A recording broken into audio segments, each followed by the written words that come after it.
Sharad कोळीच्या office समोर हे जे काँग्रेसचं एक पदाधिकारी आणि काही भाड्यानं येऊन महिला इथं जे नाटक करण्याचा प्रयत्न केला त्याचा आम्ही पहिल्यांदा जाहीर निषेध करतो। कारण महाविकास आघाडीतर्फे अमर रतिकांत पाटलांना उमेदवारी हे सगळ्या काँग्रेसचे लोक, राष्ट्रवादीचे लोक, शिवसेनेच्या लोकांनी डिक्लेअर केलेलं आहे। हे प्रणितीताईला माहिती नव्हतं का? मग प्रणितीताई शिंदे साहेबांना आत्ताच का झोपतंय? मग एवढे दिवस तुम्ही झोपले होते का? ज्यावेळेस महाविकास आघाडीची उमेदवारी डिक्लेअर झाली मग त्यावेळी तुम्ही झोपले होते का?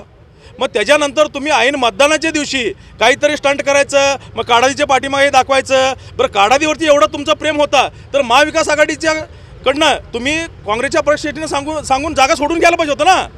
आता काल शरद कोळींनी स्टेटमेंट दिला, ह्याच्यामुळं तुम्ही एवढं त्यांच्या ऑफिससमोर येऊन हे सगळं नाटक करण्याचं कारण काय?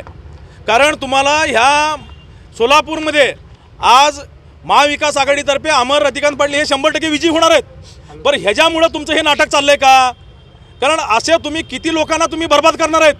आज तुम्ही दिलीप मानेंना बर्बाद केले, काडादीला तुम्ही बर्बाद करणार, देवकते साहेबांना ज्या वेळेस तुम्ही सांगतो तुमच्यासाठी देवकते साहेबांनी त्याग केला, तुम्ही मुख्यमंत्री होणार आहे म्हणून देवकते साहेबांनी राजीनामा दिला आणि तुम्ही उमेदवारी दिला, त्या देवकते साहेबांचं त्यांच्या मुलाचं तुम्ही पुनर्वसन केलं का?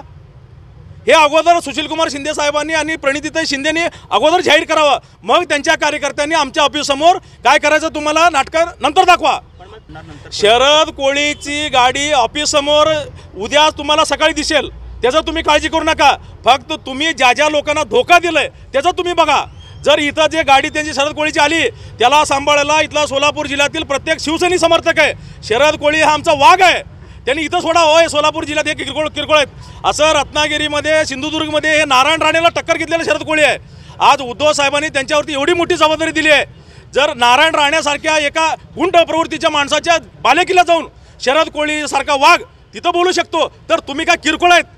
हे गुंडगिरी आमच्याकडनं तुम्ही शिकलाय, कारण गुंडगिरी करण्याचा अधिकार आणि दम देण्याचा अधिकार हे शिवसैनिकांना आणि बाळासाहेब ठाकरेंनी आम्हाला शिकवलंय। जिथं जिथं अन्याय होतं तिथं तुम्ही त्यांच्या विरोधात लढा।